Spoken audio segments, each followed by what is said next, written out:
Welcome to The Explainer. Today, we're diving into a single, simple question with a little help from some of history's greatest thinkers. And honestly, it's a question so powerful, it could completely change how you decide to live your life, starting as soon as tomorrow. Okay, so the whole idea of a last day. It can feel pretty heavy, right? It's so big, so final that most of us just kind of push it to the back of our minds during the day-to-day grind. But what if, by avoiding it, we're actually missing the whole point of being so busy in the first place? So let's really sit with this for a moment. Don't just gloss over it. If you knew for a fact tomorrow was it, what would you actually do? Your honest, gut-level answer to that question says a whole lot about what you value deep, deep down. And if thinking about that makes you feel a little uncomfortable, that's totally normal. And it's probably not just about the fear of an end. It's more about that sudden, sinking feeling that maybe, just maybe, how we're spending our days isn't quite lining up with how we wish we'd spent our lives. So how do we start to close that gap? How do we align our daily actions with our deeper values? Well, our first guide on this is a psychiatrist who found his answer in one of the absolute darkest places imaginable, a man named Viktor Frankl. Frankl was a survivor of Auschwitz, so his insights aren't just some academic theory, they were forged in unbelievable suffering. He saw, with his own eyes, that the people who kept going often had something to live for, a person they had to see again, a book they needed to finish, some kind of meaning to fulfill. He famously used this idea, which he adopted from Nietzsche, and his point was profound. A meaningful life isn't about avoiding pain, it's about having a purpose despite the pain. That why becomes your anchor, your own personal North Star that can guide you through just about anything.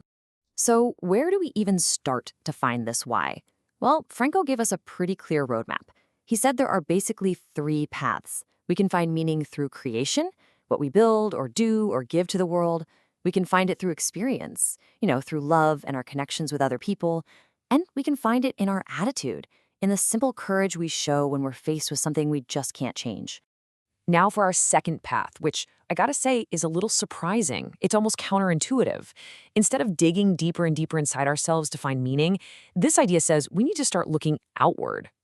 Take the philosopher Bertrand Russell. He admitted that when he was younger, he was totally wrapped up in himself, just constantly thinking about his own mistakes and flaws. And you can probably guess, it just made him miserable. But then he stumbled upon this fascinating paradox. The key to his own happiness wasn't about finding himself. It was about losing himself in things that were way bigger than his own little world. Things like learning, caring about what was happening in the world, and genuinely connecting with other people. And the psychologist Alfred Adler really hammers this point home. He argued that a real sense of meaning comes from cooperation, from making a positive difference in the wider community. It's about seeing ourselves not as these isolated islands, but as part of something much, much bigger. All right, our third and final path asks us to do something a little different. It asks us to zoom out, way, way out, and see our lives in a much grander, more magnificent context. Bertrand Russell again noticed that we humans, we tend to blow our own problems way out of proportion. We get so lost in the little day-to-day dramas that we completely forget about the bigger picture.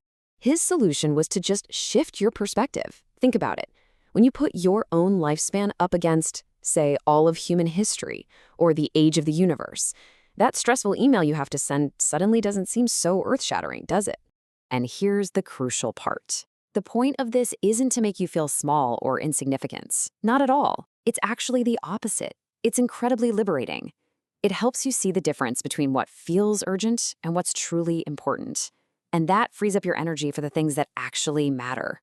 So what does all of this mean for you and me right here, right now? Well, the goal of this whole thought experiment isn't to make some frantic bucket list of things you need to do before you die. The real point is to use this ultimate deadline to calibrate your own internal compass. It's a tool, really, a tool to help you figure out the kind of person you want to be, the relationships you want to build, and the values you want to live by, not just on your last day, but on every single day. So if we put it all together, all this wisdom from these incredible thinkers gives us a kind of 4-point compass to live by. Find your why, turn your focus outward, contribute to the whole, and every once in a while, remember to zoom out and see the big picture. And that, right there, is the real power of this whole exercise.